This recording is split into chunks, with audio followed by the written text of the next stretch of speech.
was shortened a bit, but we do need you all to come back in and take your seats.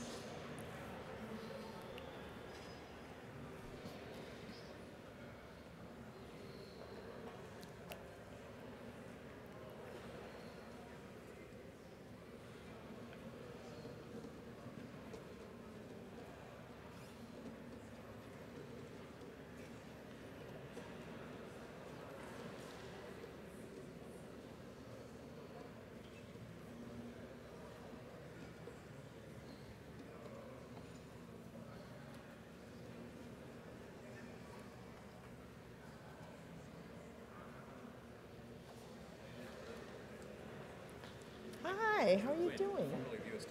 Yes, yes, how have you been? Yes, how have you been? Good.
Thank you. If I can get those of you who are still in the back to come in and perhaps finish your lemonade or coffee inside, that would be great.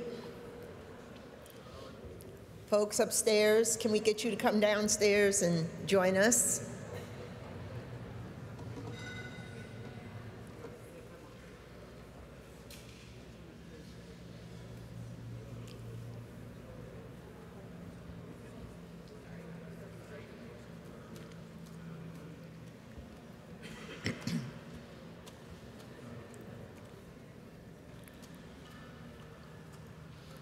Great.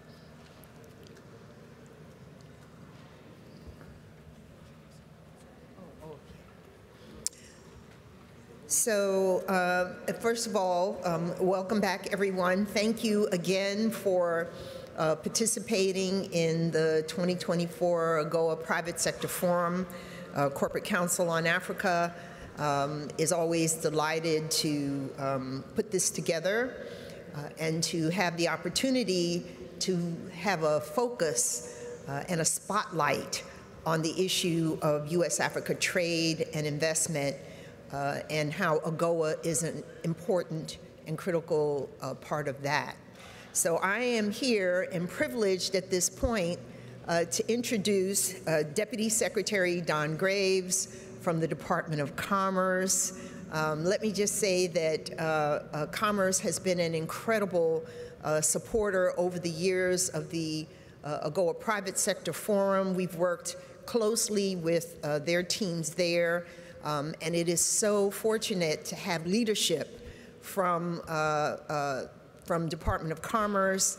And I was thinking back to last year when Deputy Secretary Don Graves and I were in Johannesburg on a panel together talking about the importance of AGOA.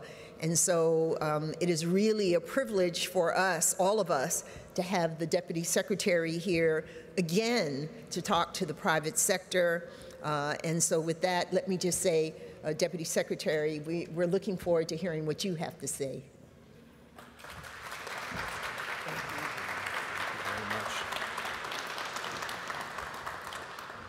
Well, thank you so much, Flory. It is always good to be with you in your presence. Thank you for your leadership. Thank you for the Corporate Council's very effective advocacy. The partnership between the Department of Commerce and the Council, I think, is very, very healthy, and that's a good thing for all of us. Thank you for your leadership on this event. I also want to thank the U.S. Institute for Peace for their collaboration with the Council and with us at Commerce for making today possible. I want to thank Dr. Joseph Sanhi, and of course, I want to thank the President Moon for his leadership coming back into this office to lead this wonderful organization, this institution. Good afternoon, everyone. I am absolutely honored and thrilled to be here with you today. I also want to thank the Department of State and, of course, Secretary for his leadership, and for the state for hosting our African trade delegations this week. I also want to thank Ambassador Tai, who I think was with you also earlier, for her leadership during this period of, I think, very thoughtful deliberation on the future of AGOA. Today, we're celebrating and reaffirming the strong and enduring economic relationship between the United States and Sub-Saharan Africa. The U.S. strategy towards Sub-Saharan Africa is, I think, emblematic of the priority that we place on our shared prosperity.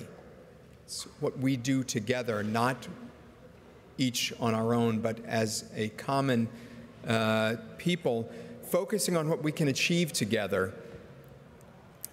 AGOA is absolutely foundational to that vision of being able to do it together.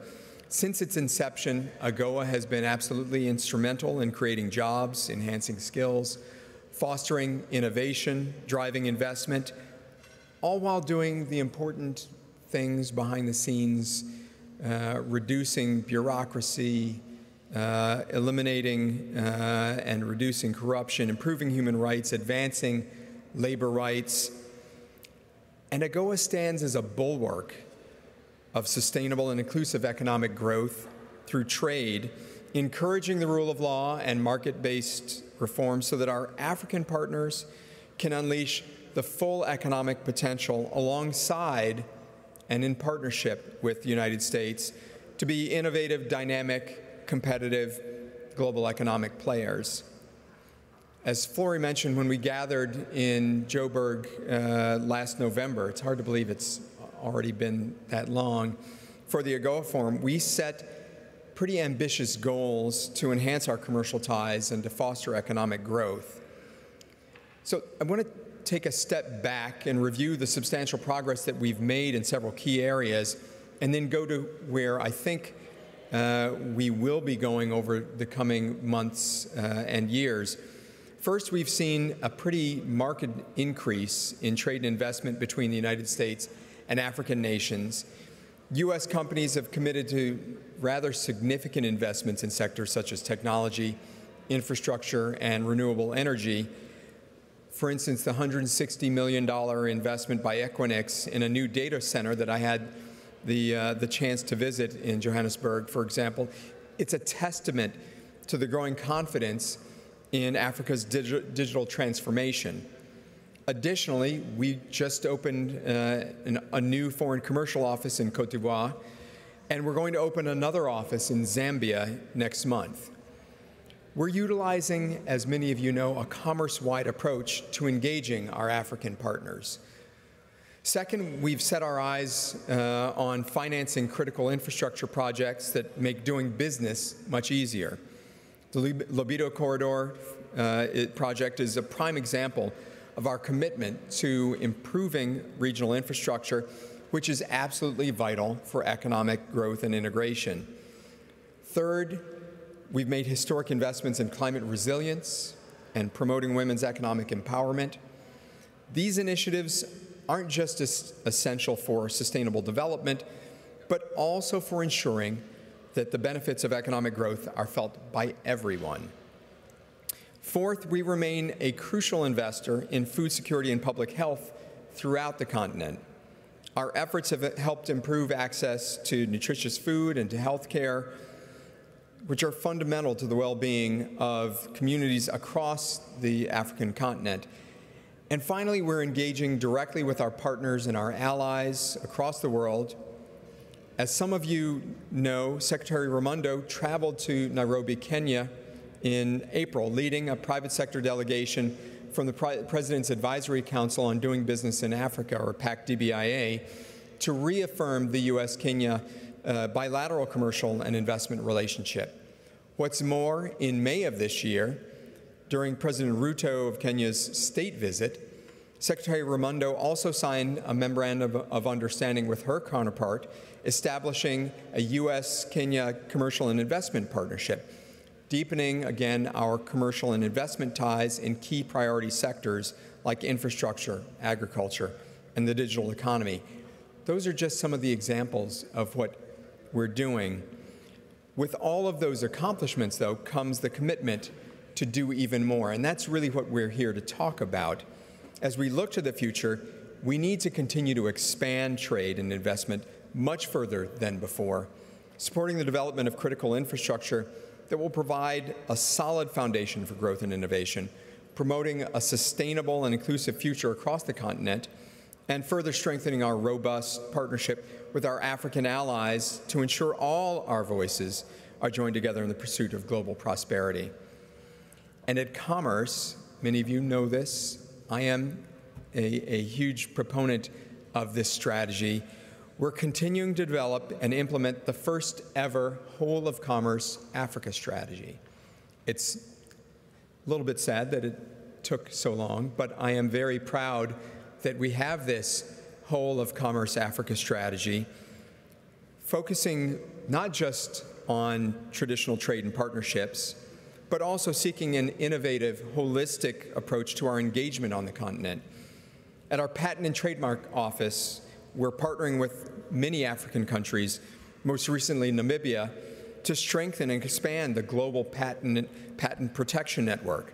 At our Minority Business Development Agency, we're growing commercial partnerships between minority business enterprises across the diaspora in this country with entrepreneurs with businesses across the continent. Our Office of Space Commerce, many people would say, space commerce, what does that have to do with Africa? It has everything to do with Africa. Our Office of Space Commerce held a New Space Africa conference earlier this year in Luanda, where we met with Angola Space Agency and along with the Minister of Telecommunications, and agreed to foster additional engagement from U.S. tech companies in the aerospace sector and U.S. agencies like Commerce and NASA. Our National Telecommunications and Information Administration has been working to empower and develop the next generation of telecommunications and ICT workers and leaders across the continent. Working with the U.S. Telecommunications Training Institute, we held 2 programs, one in December here in Washington and another in June in Kigali, to provide training, networking, and mentoring opportunities for young African tech leaders and entrepreneurs. That program was so successful and so oversubscribed that we're funding a second round of support and empowering and developing the next generation of women tech leaders and entrepreneurs across the continent, with programs here in D.C., as well as one following on in Silicon Valley. again, bringing these tech entrepreneurs directly to the tech entrepreneurs across the continent, to the tech leaders across this country, and vice versa. Let me make one thing clear, though. President Biden and Vice President Harris fully support the reauthorization of AGOA. But the goal of reauthorization is about more than just extending its implementation. That's not enough. It's not enough just to add a few more years onto it. It's about expanding its impact. We've not done nearly enough to take advantage of AGOA as it stands. So, through ongoing dialogue with our African partners, the U.S. is committed to bringing the full potential of AGOA to bear, using its bipartisan support to drive that development. We'll continue listening carefully to the insights from our private sector stakeholders, and I thank our private sector for being a part of this forum, for whom AGOA is a matter of business. This is not some thing that we talk about, oh, it's great to do. This is about doing business. This is about strengthening our economies for each other and together. You know, last October, we asked the PAC-DBIA to develop recommendations on how to modernize and strengthen AGOA. Since then, the members have been hard at work developing those recommendations, and there are also, many of them are attending this week's AGOA Forum to help finalize those recommendations. We look forward to receiving the recommendations in the next few weeks and using them, we listen very carefully, as a launch pad for critical reauthorization dialogues with lawmakers and stakeholders. So as we move towards reauthorization, this is not a try, this is an expectation. As we move towards reauthorization, let's remember this. The progress that we've made together thus far is remarkable, and by working together, we can achieve even more. So let us continue to strengthen our bonds, to innovate, to drive forward a vision of a thriving, resilient, and empowered African continent and United States partners for the long run. Thank you so much, and I hope you have a great rest of the forum.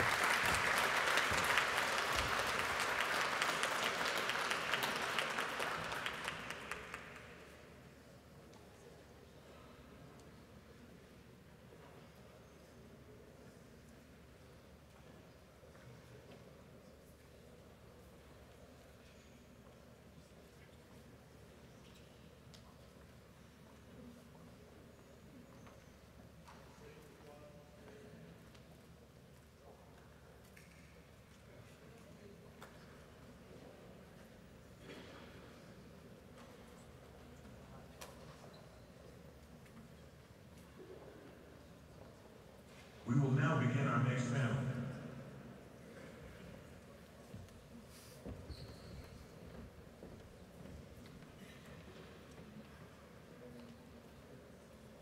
Good afternoon.